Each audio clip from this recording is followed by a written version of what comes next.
Hi there, Bill Gallagher. I want to talk to you today about one of the tools we use for developing people. So one of the people development tools that we use is something called StrengthsFinder from the Gallup organization. And I want to share with you a little bit about StrengthsFinder if you're not familiar with it, or if you are familiar with it, tell you how to use it better for developing both yourself and the people on your team. StrengthsFinder is a really fabulous tool, and you may be familiar with other tools like this in the past, but I've moved over really exclusively to using StrengthsFinder now from using so many others in the past. So there are things like it that you might be familiar with, things like Myers-Briggs or DISC or that kind of thing. And I like StrengthsFinder better because of the focus on the strengths of each person that we work with, and using and working from strengths rather than thinking as much about weaknesses and trying to suck less in life. So, and I also like it better for the rich words. So instead of having, say, 4 letters or 8 letters or that kind of thing, and using them in different combinations in an encoded fashion, StrengthsFinder uses 34 different talent themes to talk about where you have the greatest potential to develop yourself and your strengths. So I use it in 3 principal ways with teams. So we typically start to do this at the beginning of a client engagement, where we do strengths on the key leaders of the teams, and then we extend that to the rest of the company over time. So the first thing that we do is we train people to both develop themselves and then to develop their people using the StrengthsFinder tools, and I'll tell you more about that in a minute. The second thing that we do is use StrengthsFinder in hiring. So we think about the key things that we want to do, and we give the StrengthsFinder test as part of the assessment, as part of the hiring process, and we use that to probe and both the person's backgrounds and the things that they say, and understand them in a little more full fashion. Of course, people love this in the hiring process. It's always perceived in a very positive fashion. And then the third thing that we do is in planning our jobs and balancing the team. So if we're going to make a key hire, we want to think about what are some of the strengths that we're looking for and which categories do they fall into.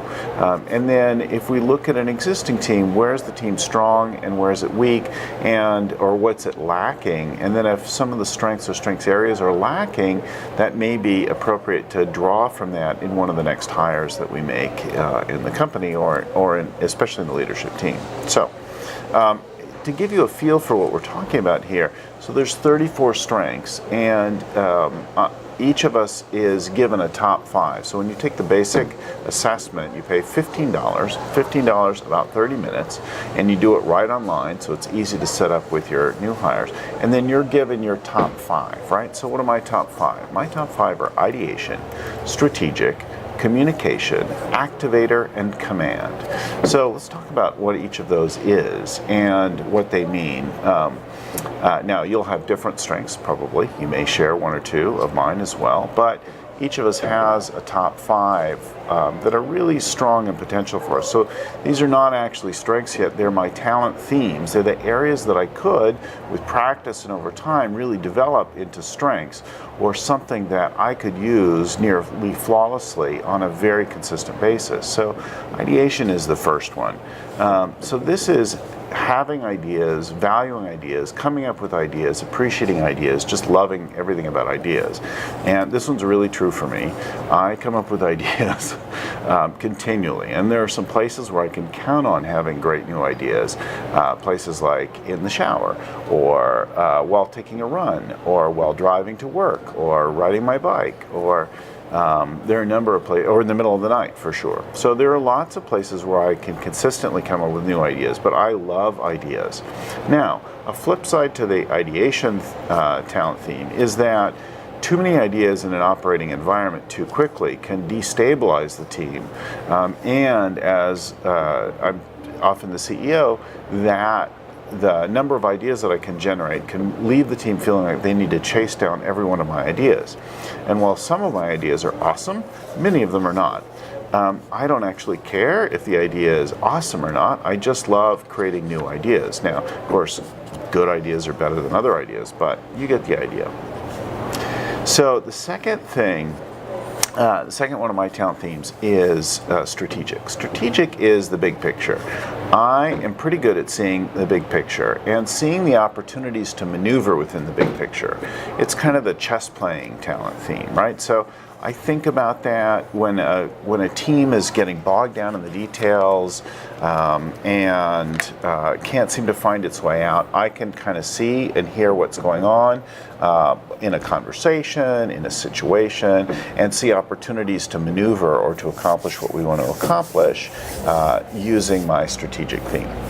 Flip side to that is that sometimes I can leave a group or an individual that I'm interacting with feeling like I'm a little cold and just looking at the whole thing strategically. So sometimes people want to see and feel more of that emotion, and when I'm problem solving, that doesn't always come out. My third is communication. Communication is putting ideas into words. So I can find a way to say things, and people sometimes come to me and say, hey, I'm trying to work out how to say something, and I frequently get that, and people know they can come to me for that. So communication is my third. It also makes me a good conversationalist. However, once again, there's a drawback or something to be aware of. So in some teams and some environments, I can fill the room, right? I'm one of the first people to talk because the words come quickly to me, whereas they come slower to other people.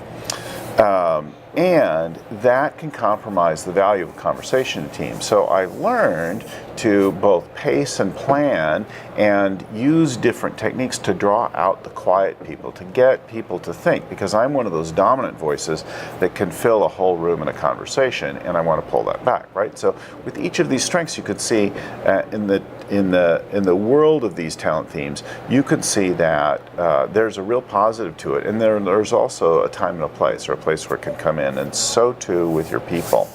So Activator is my next one. Activator is about getting started. I love to just get started, and when I have an idea and I see a way to get it done and I can advocate for it, I'm ready to go. And if you're a methodical executor planner, you may not be as comfortable moving forward yet as I will be. And so some people are a little unnerved by the speed at which somebody with an activator theme will want to proceed ahead, and they'll want to put more time into thinking through all the what ifs, how abouts, and like that. And learning to let those people show up as well and contribute is a very powerful thing to do with my activator. The last one is command. So command is really what it sounds like, taking charge. I'm very comfortable taking charge. I know that I can take charge. If the house is burning down, if bombs are going off, if the situation calls for it, I'm completely confident taking charge and comfortable and at home in that. It does create a problem for me sometimes being on a committee or something like that, and I have been on boards and committees, and I have learned to rein in that command, to notice that I have that drive or desire to take charge of something, and to wait for the moment where it's really called for and wanted. The other thing is that in certain things, in family relationships, with my kids, with my wife, there's many times where command is not an appropriate thing. And then there's other times where they really want that. So learning when and how to use command is a really critical function. It's also important in developing your people to learn to let others take command and to notice your tendency to do that and pull it back. So the point of all this is for you to understand that as you look at your top 5 talent themes and take the assessment, you want to think about when to apply them and when not to use them, or what to be aware of with them. Now, I have things that are in my bottom, and I mostly don't go there, and I mostly try to think about who to hire that has some of those things. So for me, there are things like the harmony and the consensus and including other people and like that kind of thing that I don't get as much energy from. But I recognize those other things that are not in my top 5 are important, and so I hire others and surround myself with people that do them. So your first steps for this are to go and take the assessment. You're going to go to StrengthsFinder.com. You're going to spend your $15, and you're going to do it right online. It takes you about 30 minutes maybe. Once you do that, you'll get your top 5. And I recommend that you not only begin to learn them and study what they say about each of the talent themes and notice them in your life, but take them and write your top 5 on a Post-it. And then if you work in an office setting, put that Post-it on your computer or somewhere prominent. You could also put it on your mirror at home or on your dashboard. If you're on the road consistently, put it there. You could put it as a background on your phone or something like that, but keep it really alive and present. Now, when you're working with your team as well, do the same kind of thing. Take your top 5, put them on some Post-its, and put them somewhere prominent for a while. And then, every time you are challenged by something or frustrated and not sure what to do, look at your top 5 and then just ask yourself, which of those top 5 talent themes could you use in this situation to take a new approach to something that's challenging for you? So, determine your top 5 and then start to figure out how to use them by keeping them prominently displayed. You can do the same thing with your people. And as you start to do your hiring, have your people take that and then examine the kinds of things that they're saying in the interview process and what you see on their resume with what the talent themes say about them. Finally, when thinking about balancing out your team, notice what the top 5 are for all your team and think about which things are missing. As you plan a new job, plan out which of the major categories. So the talent themes, the 34 themes, are organized into 4 big areas. So they include the executing part, right? Those are the people that get things done. They're the operators. That's not me. I'm not one of those. The second thing is the influencing side. So these are people that are persuasive and influencing others and bringing people along to your way of thinking. I've got a lot of that. The third is relating. These are people about relationships and connections between people. I'm low on that, but really important for a team. And the last one is strategic.